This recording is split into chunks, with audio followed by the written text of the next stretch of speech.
पंचदशी ग्रंथ में ध्यान दीप प्रकरण, और इस ध्यान दीप प्रकरण में आज श्लोक नंबर है 30। इस श्लोक की अवतरणिका को देखिए। पूर्व पक्षी शंका कर रहा है।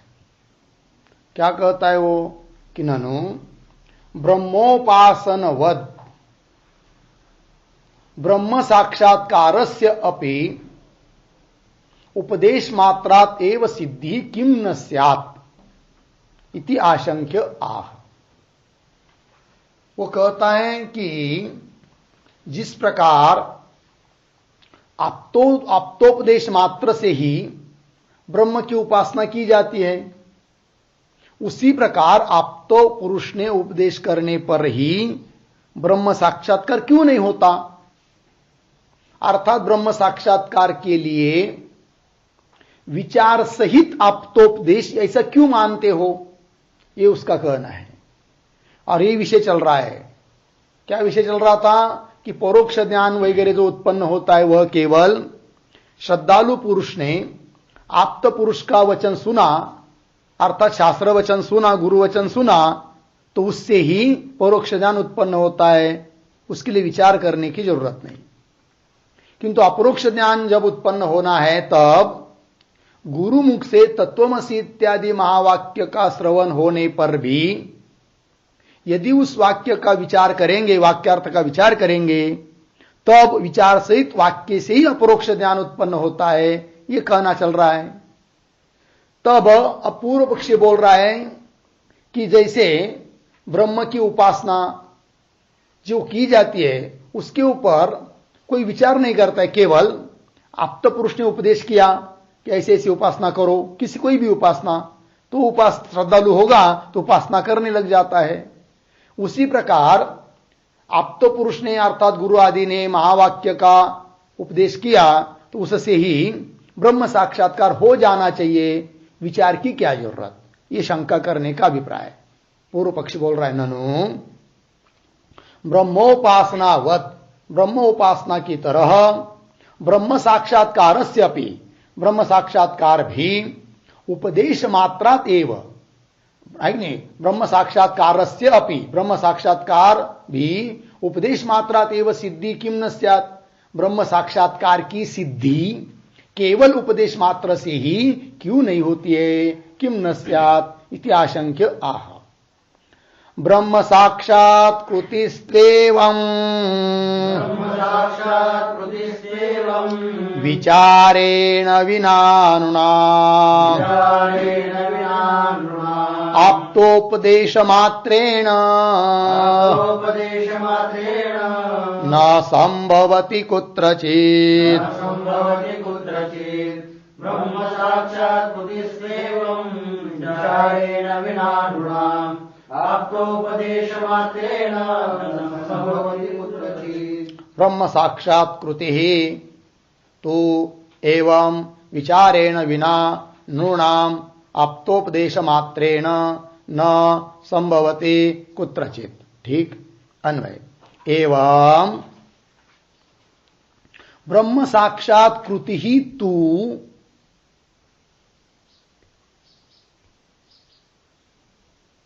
ब्रह्म साक्षात्कृति ही तू नृणाम विचारेण विना,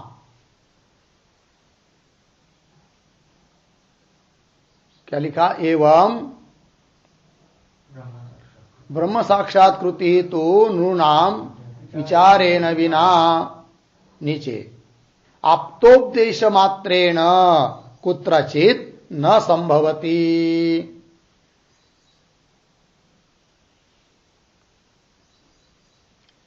लग गया अर्थ, देखिए।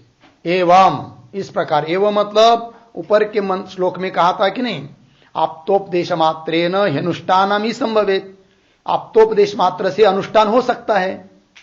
तो उस प्रकार एवं ब्रह्म साक्षात्कृति मतलब ब्रह्म का साक्षात्कार नूना मनुष्यों को विचारेण विना, विचार के बिना, कुत्रचित कहीं पर भी आप्तोपदेश मात्रे न, केवल आप्त पुरुष के उपदेश से न संभवती नहीं होता है कि नहीं?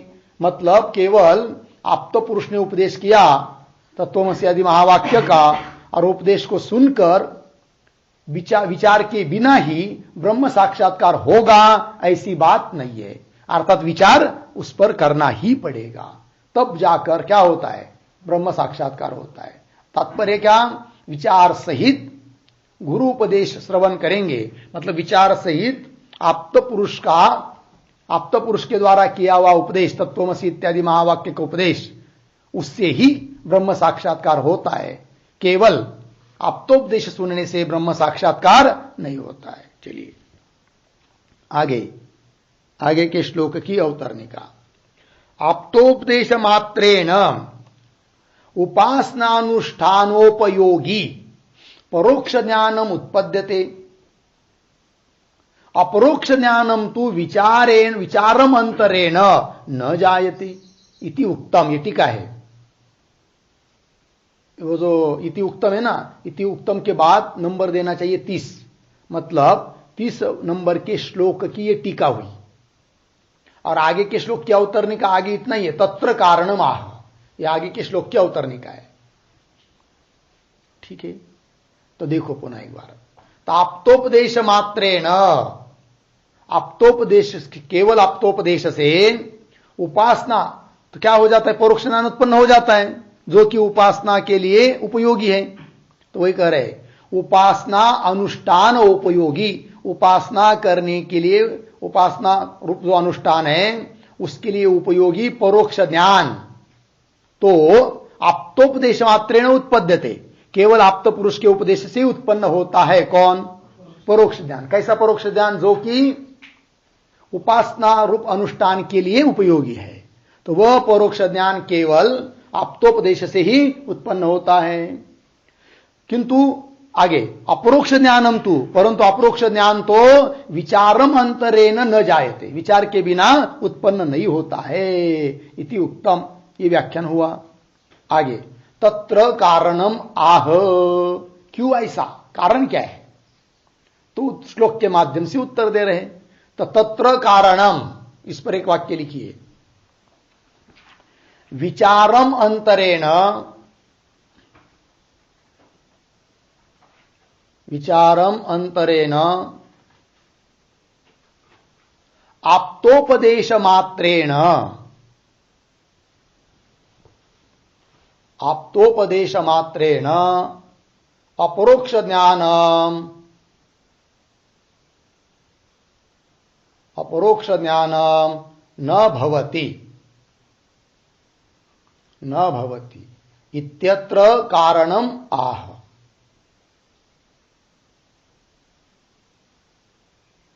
इत्यत्र कारणम आह। ठीक है, अर्थ देखो भाई। विचारम अंतरेण, विचार के बिना, आप्तोपदेश मात्रेण, केवल आप्त पुरुष के उपदेश से अपरोक्ष ज्ञान नहीं होता। ये जो ऊपर बात कही, इसमें क्या कारण है? तब बता रहे श्लोक के माध्यम से। परोक्ष ज्ञानम श्रद्धा प्रतिबध्नाति नेतर अविचारो परोक्षस्य ज्ञानस्य प्रतिबंधकः।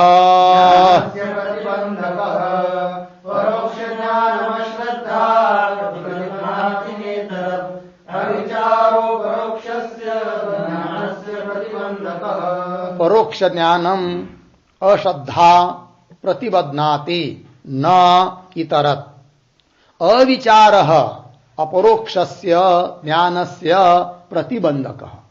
अन्वय, अश्रद्धा परोक्ष ज्ञानम प्रतिबध्नाति, प्रतिबध्नाति इतरत न। नीचे अविचारः, नीचे सरल है, अविचारः अपरोक्षस्य ज्ञानस्य प्रतिबंधकः। ठीक है, अर्थ को देखिए। तो कह रहे हैं कि विचार के बिना भी केवल आप्तोपदेश से परोक्ष ज्ञान उत्पन्न होता है। क्यों? कि उसके लिए कोई प्रतिबंधक नहीं है। प्रतिबंधक ही क्यों होती है? कौन? अश्रद्धा। यदि श्रद्धा नहीं है तो आप्त पुरुष का उपदेश सुनने पर भी ज्ञान उत्पन्न नहीं होगा, विश्वास ही नहीं उसका। किंतु श्रद्धा रूप प्रतिबंध यदि नहीं है, अश्रद्धा रूप प्रतिबंध यदि नहीं है, अर्थात श्रद्धा है, तो आप्तोपदेश सुनने मात्र से ही परोक्ष ज्ञान उत्पन्न हो जाता है। ठीक, वही कहा कि अश्रद्धा परोक्ष ज्ञानम प्रतिबद्धनाति। परोक्ष ज्ञान उत्पन्न होने के लिए प्रतिबंधक कौन है? अश्रद्धा। और वो यदि नहीं है तो फिर आप्तोपदेश सुनने से ही परोक्ष ज्ञान उत्पन्न हो जाता है। वही कहा अश्रद्धा परोक्ष ज्ञानम प्रतिबद्धनाति इतरत्न, और दूसरा कोई प्रतिबंधक नहीं है। किंतु इधर अपरोक्ष ज्ञान के लिए तो प्रतिबंधक और भी है। अश्रद्धा तो ही है, अश्रद्धा रहेगी तो अपरोक्ष ज्ञान नहीं उत्पन्न होगा, तो अश्रद्धा प्रतिबंध तो नहीं चाहिए, वो तो ठीक है। किंतु और भी एक प्रतिबंधक है, वो कौन? अविचार। तो आप्तोपदेश सुनने पर भी, श्रद्धा होने पर भी यदि विचार नहीं करता, अविचार है, तो अविचार रूप प्रतिबंधक के कारण आप्तोपदेश सुनने पर भी अपरोक्ष ज्ञान उत्पन्न नहीं होता है। अब क्या करना पड़ेगा हमको? उस प्रतिबंधक को हटाना पड़ेगा। और प्रतिबंधक कौन है अपरोक्ष ज्ञान के लिए? अविचार। और अविचार किससे हटेगा? विचार से। विचार करेंगे तो अविचार रूप प्रतिबंध हट जाएगा। ठीक है ना? इसीलिए कहा कि विचार सहित आप्तोपदेश से ही उत्पन्न होता है कौन? अपरोक्ष ज्ञान। क्योंकि विचार के द्वारा प्रतिबंध हट जाता है। कौन सा? अविचार रूप प्रतिबंध। तो वही कहा अविचार अपरोक्ष ज्ञान से प्रतिबंधक। अपरोक्ष ज्ञान का प्रतिबंधक है कौन? अविचार। लग गया अर्थ? चलिए टीका। परोक्षेति यतः अविश्वास एव परोक्ष ज्ञानम प्रतिबध्नाति न अविचारः, अतः तन्निवृत्तौ सकृत उपदेशात् एव परोक्ष ज्ञान जन्म उपपद्यते। पूर्ण विराम। अर्थ समझ लीजिए। यतः, जिस कारण से कि अविश्वास एव, अविश्वास मतलब अश्रद्धा। ठीक है कि नहीं? तो अविश्वास एव परोक्ष ज्ञानम प्रतिबध्नाति। परोक्ष ज्ञान के लिए प्रतिबंध करने वाला प्रतिबंधक कौन है? अविश्वास, अश्रद्धा। न अविचार, अविचार प्रतिबंधक नहीं है, केवल अविश्वास अर्थात अश्रद्धा ही प्रतिबंधक है, न अविचार। अतः तन्निवृत्तौ तत् अविश्वास अश्रद्धा है कि नहीं? ये निवृत्त होने पर, मतलब श्रद्धा होने पर, सकृत उपदेशात एव, एक बार भी आप्त पुरुष ने उपदेश किया तो उससे ही परोक्ष ज्ञान जन्म उपपद्यते। परोक्ष ज्ञान का जन्म हो जाता है, अर्थात परोक्ष ज्ञान उत्पन्न होता है कोई प्रतिबंधक न होने से। आगे, अविचार प्रतिबंधस्य अपरोक्ष ज्ञानस्य तो विचार द्वारा तन्निवृत्तिम अंतरेण उत्पत्ति न संभवति, अतः विचार कर्तव्य इति भावः। ठीक, देखिए, अविचार प्रतिबंधस्य अपरोक्ष ज्ञानस्य, अपरोक्ष ज्ञानस्य इसका विशेषण दिया अविचार प्रतिबंधस्य, मतलब अविचार है प्रतिबंधक जिस ज्ञान के लिए, ऐसा जो अपरोक्ष ज्ञान, अर्थात अपरोक्ष ज्ञान के लिए प्रतिबंधक कौन? अविचार। तो अविचार प्रतिबंधस्य अपरोक्ष ज्ञानस्य तु, उस अपरोक्ष ज्ञान की तो उत्पत्ति तब होगी जब उसका प्रतिबंध हटेगा। प्रतिबंध कौन है? अविचार। और वो अविचार रूप प्रतिबंध किससे हटेगा? विचार से द्वारा ही हटेगा, इसलिए विचार करना आवश्यक है। तो वही अविचार प्रतिबंधस्य अपरोक्ष ज्ञानस्य तु विचार द्वारा तन्निवृत्तिम अंतरेण, विचार के द्वारा उसकी निवृत्ति होगी, तो विचार द्वारा तन्निवृत्तिम तत् अविचार निवृत्तिम अंतरेण, विचार के द्वारा उसकी निवृत्ति होती है। किसकी? अविचार की। तो उस अविचार की निवृत्ति हुए बिना, लगा अर्थ। अपरोक्ष ज्ञान से तो विचार द्वारा तन निवृत्ति मंतरेण, अविचार निवृत्ति के बिना उत्पत्ति न संभवती। उत्पत्ति न संभवती। कस्य उत्पत्ति न संभवती? अपरोक्ष ज्ञान से उत्पत्ति न संभवती। अपरोक्ष ज्ञान की उत्पत्ति नहीं होगी। कब तक? जब तक प्रतिबंध नहीं हटेगा तब तक।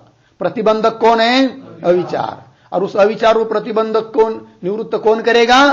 विचार।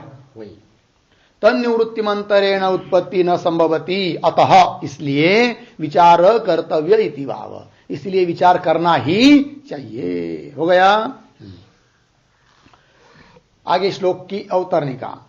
ननो विचारे कृते अपि यद अपरोक्ष ज्ञानम न जायते, यदा अपरोक्ष ज्ञानम न जायते तदा किम कर्तव्यम इति अतः। पूर्व पक्षी बोल रहा है, समझ लीजिए कि हमने विचार भी किया, अब तो उपदेश भी सुना और विचार भी किया, और विचार करने पर भी समझ लीजिए कि अपरोक्ष ज्ञान उत्पन्न हुआ ही नहीं। तब क्या करना चाहिए? अब बताओ कौन बोल रहा है? पूर्व पक्षी। ननु विचारे कृते अपि, विचार करने पर भी, यदा जब अपरोक्ष ज्ञानम न जायते, अपरोक्ष ज्ञान उत्पन्न नहीं होता है, तदा किम कर्तव्यम, तो अब क्या करना चाहिए? इति अतः आह। ऐसा प्रश्न पढ़ने पर उत्तर दे रहे। विचार्याप्यापरोक्षेण ब्रह्मात्मानं न वेत्ति चेत् अपरोक्षावसानत्वात् भूयो भूयो विचारयेत्। विचार्याप्यपरोक्षेण ब्रह्मात्मानं न वेत्ति चेत् अपरोक्षावसानत्वात् भूयो भूयो विचारयेत्। विचार्य अपि अपरोक्षेण ब्रह्मात्मानं न वेत्ति चेत् अपरोक्षावसानत्वात् भूय भूय विचारयेत्। ठीक अन्वय। विचार्य अपि ब्रह्मात्मानं अपरोक्षेण न वेत्ति चेत्, न वेत्ति चेत् नीचे सरल है, अपरोक्ष अवसानत्वात् भूयो भूयो विचारयेत्। अर्थ देखिए, विचार्यपि, विचार करने पर भी, ब्रह्मात्मानम, ब्रह्म और आत्मा की एक रूपता को, अखंड एक रस ब्रह्म को, प्रत्यगात्मा ब्रह्म को अपरोक्षेण, अपरोक्ष रूप से न वेत्ति चेत्, यदि नहीं जान पा रहा है तो क्या करो फिर? तो क्या करो? अपरोक्ष अवसानत्वात्, क्योंकि विचार की अवधि, विचार की सीमा, मर्यादा कहां तक है? जब तक अपरोक्ष ज्ञान उत्पन्न नहीं होता है तब तक विचार करना ही पड़ता है। इसलिए अपरोक्ष अवसानत्वात्, अवसान कहते अंतिम, तो अपरोक्ष ज्ञान उत्पन्न होने तक करना पड़ता है, फल प्राप्त होने तक करना पड़ता है। क्या? विचार। अब विचार करने पर भी नहीं हो रहा है अपरोक्ष ज्ञान, तो पुनः पुनः पुनः पुनः पुनः पुनः क्या करो? विचार ही करो। तब कभी न कभी तो अपरोक्ष ज्ञान हो ही जाएगा, छोड़ो मत उसको, ये कहना है। तो अपरोक्ष अवसानत्वात् भूयो भूयो, बार बार पुनः पुनः विचार हेत, विचार करना ही चाहिए। ठीक है। विचार्यापीति तत्वं पदार्थो सम्यक विचार्य अपि वाक्यार्थम ब्रह्मात्मैकत्वम अप्रोक्षतया न जानाति इति चेत। ये पूर्वार्ध की व्याख्या हुई। क्या कह रहे हैं? देखो, तत्वम पदार्थो, तत् अनित्वम, तत् और त्वम, इस पदों के दो अर्थ है। उसको अखंड एक रस ब्रह्म को सम्यक विचार्यपि, उसका अच्छी तरह से विचार करने पर भी, वाक्यार्थम, वाक्यार्थ क्या? ब्रह्मात्मैकत्वम, तत्वमसि इस महावाक्य का अर्थ क्या है? ब्रह्म और आत्मा की एकता। उस एकता रूप अर्थ को अपरोक्षतया न जानाति, अपरोक्ष रूप से यदि नहीं जानता है, न जानाति इति चेत, ऐसी स्थिति हो रही है तो क्या करो? तदा अपि, तो भी पुनः पुनः विचार एव कर्तव्य, पुनः पुनः पुनः पुनः पुनः पुनः क्या विचार ही करना चाहिए। अपरोक्ष क्यों? अपरोक्ष ज्ञान हेतु हो अन्यस्य अभावात् इति भाव, क्योंकि अपरोक्ष ज्ञान के लिए कारण दूसरा कोई नहीं है, एक ही है, कौन? विचार। तो अपरोक्ष ज्ञान हेतु हो, अपरोक्ष ज्ञान के लिए कारण अन्यस्य अभावात्, विचार को छोड़कर दूसरा कोई नहीं है, अन्यस्य अभावात् इति भाव, इसलिए विचार करना ही चाहिए। क्या विचार करना चाहिए? ये जगत मिथ्या है, देह मिथ्या है, देह मैं नहीं हूं, सच्चिदानंद घन ब्रह्म ही मैं हूं, तत्पद का क्या अर्थ, त्वम पद का क्या अर्थ, दोनों का अभेद किस अर्थ में है, और वो तत्व ही मैं हूं, इस प्रकार का विचार बार बार बार बार करना ही चाहिए। लग गया? अब आगे के श्लोक की अवतरणी का, ननु भूयो भूयो विचारेणापि इह साक्षात्कारानुदये सति विचार व्यर्थ स्यात् इति आशंक्य आह। ठीक, पूर्व पक्षी शंका कर रहा है कि ननु भूयो भूयो विचारेणापि, बार बार विचार करने पर भी, समझ लीजिए अभी समझ में आया कि विचार करना ही चाहिए, और सब काम छोड़कर विचार ही कर रहा है कि नहीं, ब्रह्मात्म के बारे में, किंतु करते करते करते करते प्रारब्ध समाप्त होने का समय आया, शरीर गिरने का समय आया, और इस जन्म में नहीं हो पाया। क्या साक्षात्कार, अपरोक्ष साक्षात्कार विचार करने पर भी नहीं हुआ, तब तो विचार व्यर्थ ही हुआ कि नहीं? कौन बोल रहा है? पूर्व पक्षी, क्योंकि सब मर गया अभी तो क्या करेगा, क्या अब कब होगा अपरोक्ष ज्ञान, तभी विचार व्यर्थ हुआ, ये कह रहा है कौन? पूर्व पक्षी। ननु भूयो भूयो विचारेणापि, बार बार विचार करने पर भी, यह शब्द का अर्थ है अस्मिन् जन्मनि, इस जन्म में, साक्षात्कारानुदये सति, साक्षात्कार का उदय यदि नहीं होता है तो विचार व्यर्थ स्यात्, विचार व्यर्थ हो जाएगा। इति आशंक्य, शंका हुई, उत्तर दे रहे, विचारयन्नामरणम्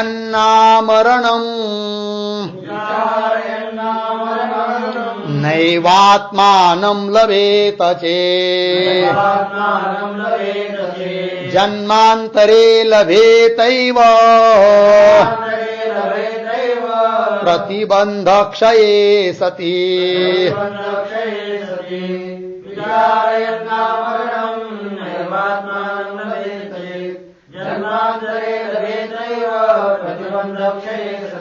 विचारयन् आमरणं न एव आत्मानं लभेत चेत् जन्मांतरे लभेत एव प्रतिबंधक्षये सति। ठीक, अन्वय, आमरणम विचारयन् आत्मानं न एव लभेत चेत्,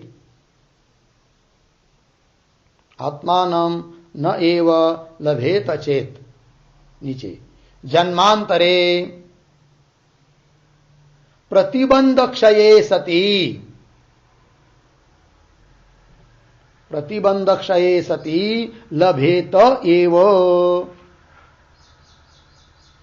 ठीक, अर्थ देखिए भाई, आमरणम मतलब मरण तक, विचारयन विचार करता हुआ ही, करने पर भी, कर रहा है तो भी, आत्मानम न एव लभेत चेत, अपने आत्म स्वरूप को नहीं ही प्राप्त करता है, अर्थात नहीं ही जानता है मैं के रूप में, साक्षात्कार हुआ ही नहीं, तो क्या?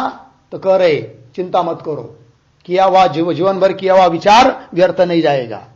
फिर क्या होगा? फिर तो जन्मांतरे, अन्य जन्म में, प्रतिबंध क्षय सती, प्रतिबंध हट जाने पर लभेत एव, अब अगले जन्म में फिर ज्यादा विचार करने की जरूरत नहीं पड़ेगी, बस थोड़ा सा सुन लिया, थोड़ा विचार कर लिया तो भी हो जाएगा अपरोक्ष साक्षात्कार, प्रतिबंध हट गया। इसलिए पिछले जन्म में किया हुआ विचार व्यर्थ नहीं जाता है। यही तो परमार्थ की विशेषता है। क्या विशेषता है? परमार्थ में किया हुआ कुछ भी बेकार नहीं जाता है, वाया नहीं जाता है, व्यर्थ नहीं जाता है कि नहीं? कहीं न कहीं उसका उपयोग जरूर होगा। और संसार का क्या वैशिष्ट्य है? कितना भी करेंगे तो उसका कुछ भी काम में नहीं आता है। यह संसार का महत्व है कि नहीं? इस प्रकार का संसार का स्वरूप है। कितना भी करेंगे, है कि नहीं? 500 रुपए के 500 करोड़ भी कमा लेंगे, है कि नहीं? और 10, 20, 5, 50 बच्चे भी निर्माण कर लेंगे, तो भी उससे कुछ सिद्ध होता नहीं, कुछ आता नहीं, कुछ काम में नहीं आता है। ठीक है, चलो भाई। तो जन्मांतरे प्रतिबंध क्षय सती लभेत एव, मिल गया अर्थ। आगे चलिए, आगे के श्लोक की अवतरने का। ननु इदम कुतः अवगतम इति आशंक्य, पूर्व पक्षी शंका कर रहा है कि इदम कुतः अवगतम, ये तुमको कैसे समझ में आया? कौन सा? कि प्रतिबंध रहने पर इस जन्म में ज्ञान नहीं हुआ तो भी अन्य जन्म में प्रतिबंध निवृत्त होने पर ज्ञान हो जाएगा, ये तुमको कैसे समझ में आया? ऐसा प्रश्न पूछ रहा है। कौन? पूर्व पक्षी। ननो इदम कुतः अवगतम इति आशंक्य। इदम, इदम मतलब क्या? तो वही आपको बताया अभी। इदम शब्द का अर्थ लिख लीजिए। इदम पर एक वाक्य, प्रतिबंधे सति, प्रतिबंधे सति अस्मिन् जन्मनि, अस्मिन् जन्मनि ज्ञानम न भवति, ज्ञानम न भवति, अर्धविराम, जन्मांतरे तु, जन्मांतरे तु प्रतिबंधे क्षये सति, प्रतिबंधे क्षये सति ज्ञानम लभते, ज्ञानम लभते। इदम कुतः अवगतम इत्यर्थः, इदम कुतः अवगतम इत्यर्थः।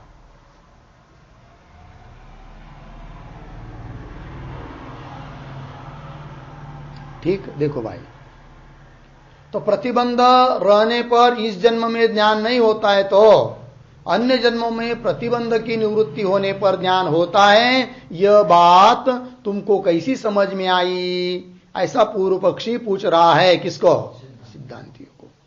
तब उत्तर दे रहे सिद्धांती, ब्रह्म सूत्र कृता व्यासेन ऐहिकम अपि अप्रसूत प्रतिबंधे तद्दर्शनात् इति अस्मिन् सूत्रे अभिधानात् इति आह।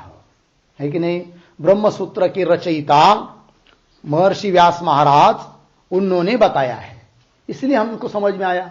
सिद्धांती उत्तर दे रहे। तो क्या कहा है व्यास महाराज ने?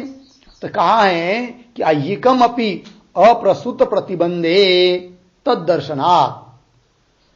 तो ऐहिकम अपि, ऐहिकम का अर्थ होता है अस्मिन् जन्मनि अपि, अप्रसूत प्रतिबंधे मतलब प्रस्तुत जो प्रतिबंध है वर्तमान, वो न रहने पर ऐहिकम अस्मिन् जन्मनि अपि तद्दर्शनात्, इस जन्म में भी वो ज्ञान हो जाता है। मतलब पिछले जन्म में ज्ञान होना चाहिए था, प्रतिबंध होने के कारण नहीं हो पाया। अब अप्रस्तुत प्रतिबंधे, जो प्रस्तुत प्रतिबंध था वो न रहने पर ऐहिकम अपि, इस जन्म में ही तद्दर्शनात्, तद्दर्शनात् ज्ञानम दर्शनात्, विद्या दर्शनात्, वो ज्ञान अपरोक्ष ज्ञान हो जाता है। ऐसा बताया है किन्ने? व्यास महाराज ने। इति अस्मिन् सूत्रे, इस सूत्र में अभिधानात्, अभिधानात् कथनात्, कथन किया है। इति आह, उसको कह रहे श्लोक के माध्यम से। यह वा मूत्र वा विद्ये तेवं सूत्रकृतोदिता शृण्वन्तोऽप्यत्र बहवो यन्न विद्युरिति श्रुतिः।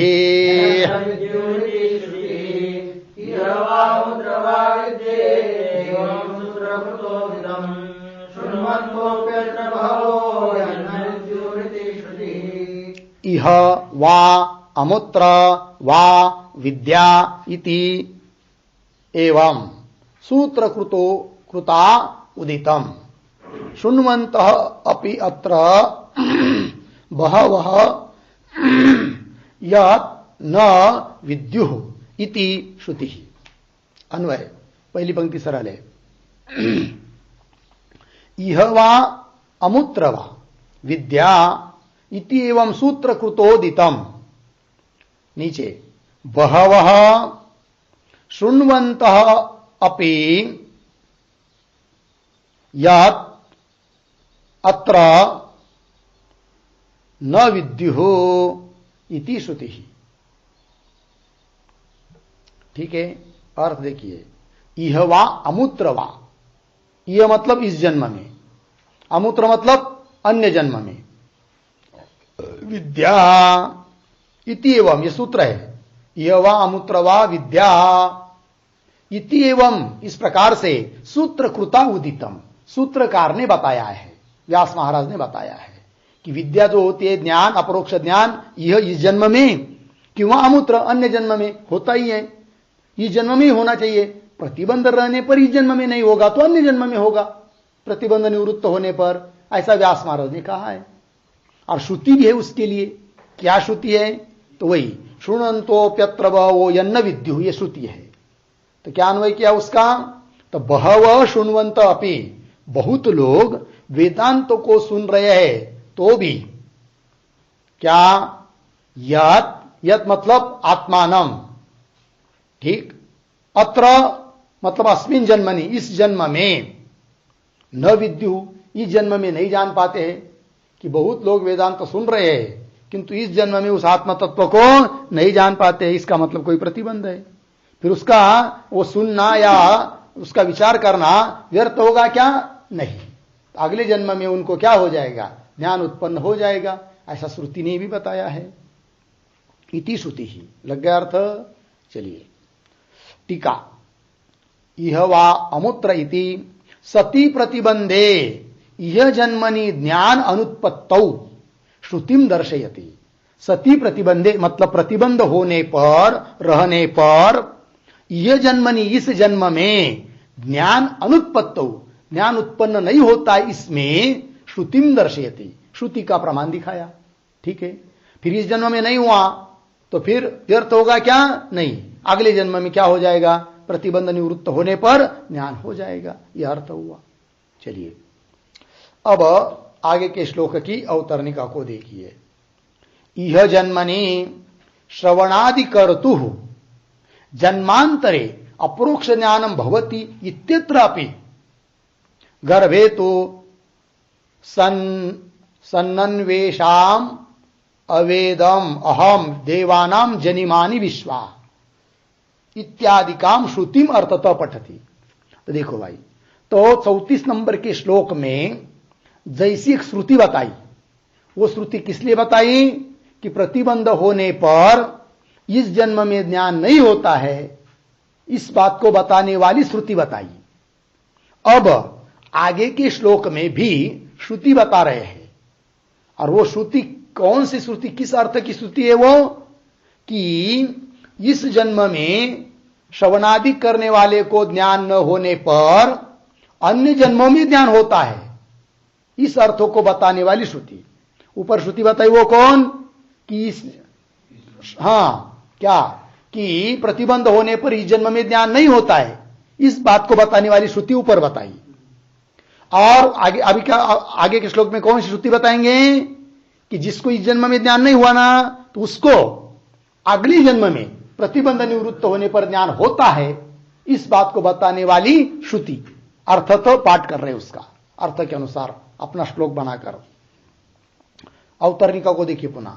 यह जन्मनि, इस जन्म में, श्रवणादि कर्तुः, श्रवणादि करने वाले को, जन्मांतरे अपरोक्ष ज्ञान भवति, प्रतिबंध हुआ तो ज्ञान नहीं हुआ, तो जन्मांतर में, अन्य जन्म में अपरोक्ष ज्ञान हो जाता है, भवति इत्यत्रापि श्रुतिम अर्थतः पठति। इस अर्थ में भी अर्थतः श्रुति का पाठ कर रहे हैं, लेकिन वो श्रुति कौन है? तो टीकाकार बता रहे उस श्रुति को, और ग्रंथकार तो अर्थतः पाठ करेंगे। तो शब्द तो वो श्रुति क्या है? तो कह रहे गर्भे नु सन अनु एषाम अन्वेषाम अवेदम अहम देवानाम जनिमानि विश्वा, ये श्रुति है। इसका अन्वय कैसा? कि ये शाम किंवा अन्वेषाम किंवा ये शाम कीजिए, ये शाम गर्भे नु सन अनु अहम देवानाम जनिमानि विश्वा अवेदम। अवेदम का अर्थ है ज्ञातवान, अहम ज्ञातवान।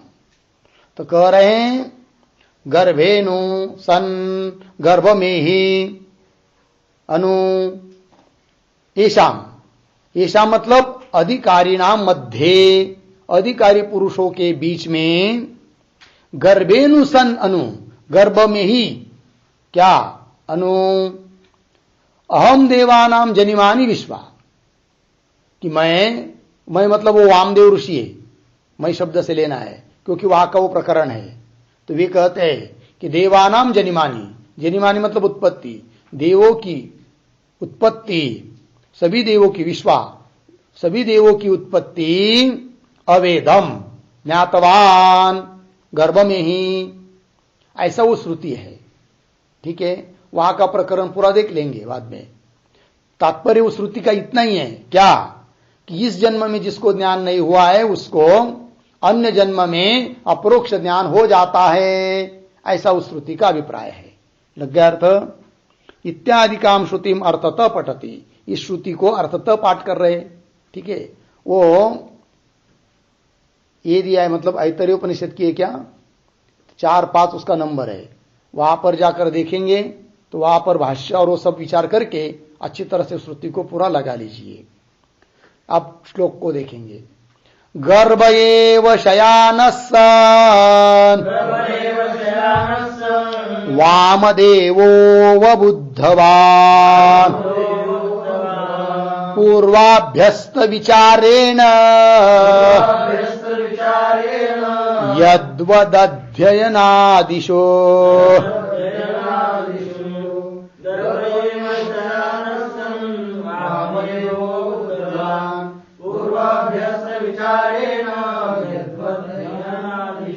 गर्भे एव शयानः सन् वामदेवः अवबुद्धवान् पूर्वाभ्यस्त विचारेण यद्वत् अध्ययनादिषु। अन्वय, गर्भे एव शयानः सन् वामदेवः पूर्वाभ्यस्त विचारेण अवबुद्धवान्, अवबुद्धवान् यद्वत् अध्ययनादिषु। ठीक है, अध्ययनादिषु दृष्टांत दिया है। तो देखो भाई, तो गर्भे एव शयानः सन, गर्भ में ही सोता हुआ विद्यमान वामदेव, उन वामदेव को पूर्वाभ्यस्त विचारेण, पिछले जन्म में किए हुए अभ्यास रूप विचार से, विचारेण अवबुद्धवान, जान गया, उनको ज्ञान हो गया। किस प्रकार होता है वो ज्ञान, यद्वत् अध्ययनादिषु। समझ लीजिए कोई अध्ययन कर रहा है और कोई चीज को कंठस्थ कर रहा है, दिन भर घोक रहा है, दिन भर कंठस्थ कर रहा है, किंतु कंठस्थ हुआ ही नहीं, और सो गया रात में, सुबह उठ गया, सुबह उठ गया तो उसको उठते ही स्मरण हो गया। अब आज तो कंठस्थ करने का प्रयास नहीं किया तो कैसे वो याद आ गया। तो कल जो घोका था, बार बार आवृत्ति दी थी, उसके संस्कार हुए थे, कल तो कंठस्थ नहीं हो पाया, किंतु आज उस अभ्यास के बल से आपसे आप आ गया। उसी प्रकार इस जन्म में किया हुआ जो विचार है, इस विचार से इसी जन्म में ज्ञान होना चाहिए, किंतु प्रतिबंधक होने के कारण नहीं हो पाता है, तो अगले जन्म में बहुत ज्यादा प्रयास न करते हुए भी क्या हो जाता है, ज्ञान हो जाता है। लग गया कि नहीं। हाँ, तो ऐसा देखने को मिलता है व्यवहार में।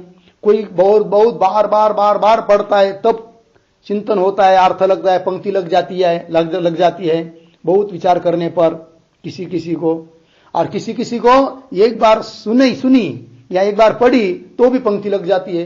तो समझना चाहिए कि पिछले जन्म में जरूर इसने बहुत कुछ अध्ययन अभ्यास किया है, किंतु कुछ वासना आदि कुछ बाकी थी, इसलिए पुनः जन्म लेना पड़ा।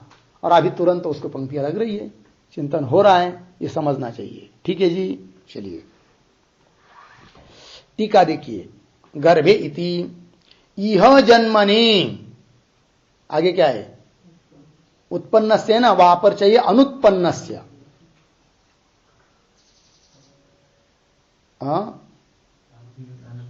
है ना, तो हमारे पुस्तक में नहीं इसलिए बताया, हमारे पुस्तक में उत्पन्न से ऐसा है। तो यह जन्मनि अनुत्पन्नस्य ज्ञानस्य कालांतरोत्पत्तौ दृष्टांतम आह। इस जन्म में अनुत्पन्न, जो ज्ञान उत्पन्न नहीं हुआ है वो कालांतर में उत्पन्न होता है, कालांतर उत्पत्तौ, इसमें दृष्टांत दिया यद्वत अध्ययनादिषु इत्यादि से। हो गया, आगे चलिए। दृष्टांतम विवृणोति, तो बोलेंगे दृष्टांत का उल्लेख किया किंतु उसका विस्तार नहीं बताया, तो उस दृष्टांत का स्पष्टीकरण कर रहे स्वयं ग्रंथकार। बहुवारमदीतेपि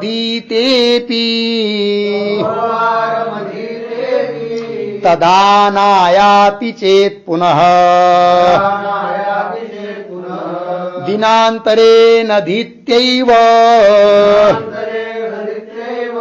पूर्वाधीतं स्मरेत् पुमान्।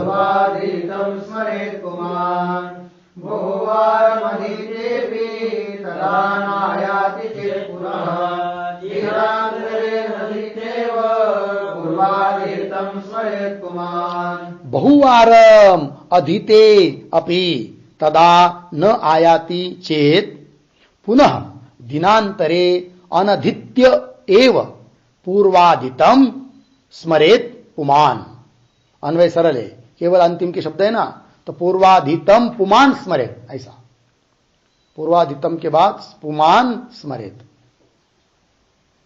अर्थ देखिए, बहुवारम अदितेपि, दिन भर घोका, अध्ययन किया, चिंतन किया, विचार किया, अदितेपि तदा नायाति, किंतु कंठस्थ हुआ ही नहीं, तदा नायाति चेत, फिर सो गया तो दूसरे दिन पुनः दिनांतरे, दूसरे दिन अनधित्य एव, पुनः उसका आवृत्ति दी भी नहीं, तुरंत उठते ही उसको वो पंक्ति आ गई।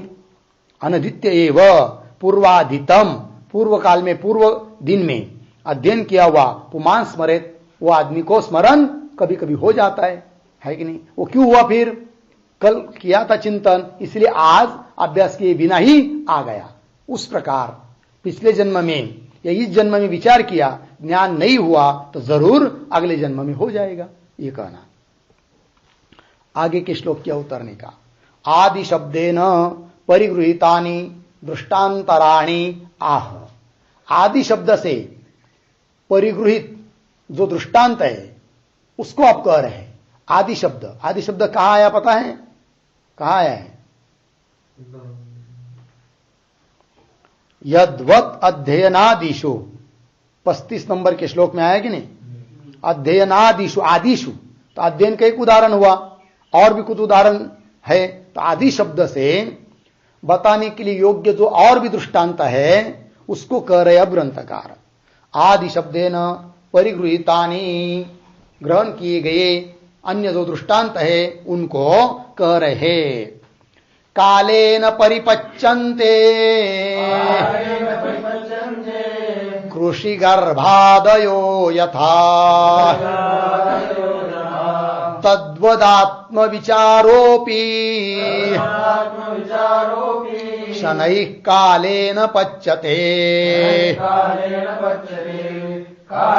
परिपच्यन्ते कृषि गर्भादयो यथा तद्वदात्मविचारोपि शनैः कालेन पच्यते। कालेन परिपच्यन्ते कृषि गर्भादयः यथा तद्वत् आत्मविचारः अपि शनैः कालेन पच्यते। अन्वय, यथा कृषि गर्भादयः कालेन परिपच्यन्ते तद्वत् आत्मविचारः अपि शनैः कालेन पच्यते।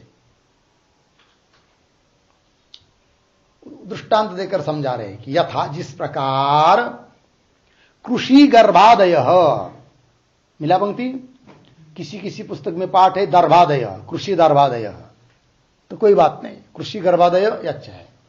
तो कृषि मतलब खेती, और गर्भ मतलब पेट में जो बच्चा है मां के पेट में, तो गर्भ होता है वो। तो वे सब काले न परिपच्यन्ते, उसके लिए कुछ काल बीतना पड़ता है तब वो परिपक्व होते हैं। खेत में ज्वार गेहूं आदि कुछ करके बो दिया आज, और दूसरे दिन चले गए, किस लिए? चलो भाई हाँ काट के लिए आएंगे उस धान को, आया होगा कुछ 2-4 क्विंटल आदि निकल आएगा, ऐसा होगा क्या? नहीं, मिलेगा जरूर, किंतु उसके लिए कुछ समय देना पड़ता है, काल से वो परिपक्व होते हैं धीरे धीरे बढ़कर, ठीक है ना। उसी प्रकार गर्भ होता है, वो तुरंत परिपक्व होता है क्या? नहीं, उसके लिए कम से कम 9 महीना 9 दिन वो पेट में उसको रहना पड़ता है, तब जाकर वो परिपक्व होता है कि नहीं? उस प्रकार ये दृष्टांत हुई। तो यथा कृषि गर्भादय कालेन परिपच्यन्ते, परिपच्यन्ते का अर्थ होता है फलवान भवन्ति, फल वाले हो जाते हैं, है कि नहीं? यदि जल्दीबाजी करेंगे तो कुछ हाथ में नहीं लगेगा, कुछ नहीं मिलने वाला है, ठीक है कि नहीं? उस प्रकार किसी को बहुत जल्दी हुई कि नहीं हमको बच्चा का मुख, मेरे पुत्र का मुख जल्दी देखना है कि नहीं? चलो डॉक्टर के पास जाते हैं, जल्दी निकाला ले आते हैं, और 3 महीने में बाहर निकालने का प्रयास किया उस गर्भ को, मिलेगा पुत्र? कुछ नहीं मिलेगा, ठीक है ना। समय होना पड़ता है उसके लिए। तो चलिए, तो कृषि गर्भादय काले न परिपच्यन्ते, तद्वत उस प्रकार आत्मविचार अपि, उसी प्रकार आत्म तत्व का विचार अभी करना शुरू कर दिया तुरंत ब्रह्म ज्ञान हो जाएगा, ये बात नहीं है। वो भी धीरे धीरे बार बार बार बार बार बार करेंगे, अभ्यास करेंगे तो धीरे से परिपक्व हो जाएगा, अहम ब्रह्मास्मि सुरति में स्थिर हो जाएंगे, आत्मत्व रूपेण ब्रह्म का साक्षात्कार हो जाएगा। किंतु उसके लिए विचार मात्र बार बार करना ही चाहिए। तद्वत आत्मविचार अपि शनैः, धीरे धीरे कालेन समय से पच्यते, पच्यते अर्थात ज्ञान रूप फलवान भवति, वो विचार का फल क्या है? ज्ञान, तो ज्ञान रूप फल वाला हो जाता है। कौन? वह विचार। टीका कालेन इति दार्ष्टान्तिकी योजयति तद्वत इति, है कि नहीं? तद्वत इत्यादि से दार्ष्टान्त को बताया, मतलब इस श्लोक में के पूर्वार्ध में जो दृष्टांत दिया उसको दार्ष्टान्त में जोड़ रहे उत्तरार्ध से, तद्वत इत्यादि पंक्ति से। दार्ष्टान्तिके योजयति तद्वत इति मिला। आगे चलिए, अब आगे के श्लोक क्या उत्तरने का। बहुवारम विचारिते अपि तत्वे प्रतिबंध बलात् साक्षात्कार न जायते इति एतत् वार्तिक कार्य अपि निरूपितम इत्याह। ठीक है, तो क्या कर रहे देखिए, बहुवारम विचारिते अपि, बहुत बार बार बार बार विचार करने पर भी तत्व का, बहुवारम विचारिते अपि तत्वे, तत्व का बार बार विचार करने पर भी प्रतिबंध बलात्, यदि जबरदस्त कोई प्रतिबंध है तो साक्षात्कार न जायते, साक्षात्कार नहीं होता है। किंतु वो विचार किया हुआ विचार व्यर्थ जाएगा, यह बात नहीं हो सकता, इस जन्म में नहीं तो अगले जन्म में होगा ध्यान। यह बात वार्तिककार ने भी बताया है, इसको कह रहे अब ग्रंथकार। इति एतत् वार्तिक कार्यपि निरूपितम इति आह। पुनः पुनर्विचारेपि त्रिविध प्रतिबंधतः न वेत्ति तत्त्वमित्येतत् वार्तिके सम्यगीरित। पुनः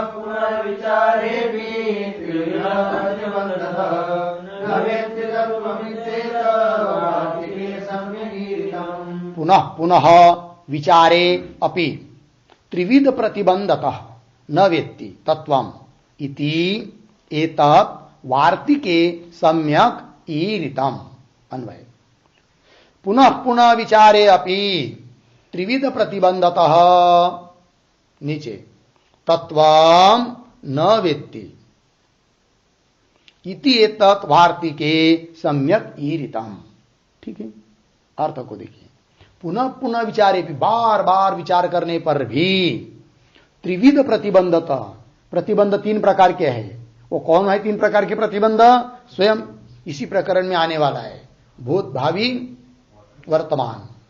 त्रिविध प्रतिबंधतः तत्वम न वित्ति, तत्व को नहीं जान पाता है। इति ये तत्, यह बात वार्तिक कार सुरेश्वराचार्य जी महाराज उन्होंने अपने वार्तिक में सम्यक ईरितम, अच्छी तरह से कथन किया है। चलो आगे के श्लोक की अवतरणी का। तान एव वार्तिकाणि उदाहरति कुतः तज्ज्ञानम इत्यादिना भरतस्य त्रिजन्मभिः इति अंतेन। ठीक है, अब जो वार्तिक के श्लोक हैं उन्हीं को दे रहे हैं। कहां से कहां तक? तो कुतः जन्म कुतस्तज्ञानम इत्यादि ना, मतलब श्लोक नंबर 39 से नीचे वाला श्लोक। और कहां तक? भरतस्य त्रिजन्म भी इति अंतेन, वहां तक, अर्थात श्लोक नंबर 45 तक, 39 से लेकर 45 तक। तानि एव वार्तिकानि उदाहरति, उन्हीं वार्तिकों को उदाहरण उद्धृत कर रहे हैं। कुतः इत्यादि से लेकर भरतस्य त्रिजन्म भी इति अंतेन, यहां तक के ग्रंथ भाग से उद्धृत किया जा रहे वार्तिकों को। ठीक। तत्र तावत् पूर्वम अनुत्पन्नस्य ज्ञानस्य इदानीम उत्पत्तौ कारणम पृच्छति। और सबसे पहले कारण पूछा जा रहा है। क्या?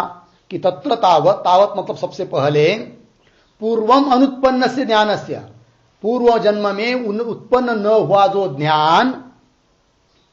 ज्ञानस्य, वह ज्ञान अब इदानीम उत्पत्तौ, अब इस जन्म में उत्पन्न होता है। कारणम पृच्छ, क्यों?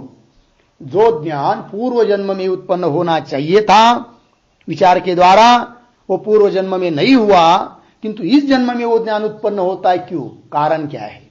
ये प्रश्न। कारणम पृच्छति। कुतस्तज्ञानमिति चेत् तद्धि बंध परीक्षया असावपि च भूतो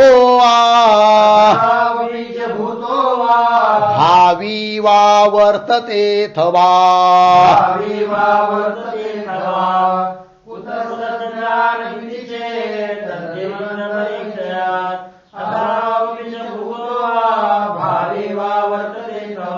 कुतः तज्ज्ञानम इति चेत् तत् ही बंध परीक्षयात् असौ अपि च भूतः वा भावी वा वर्तते अथवा।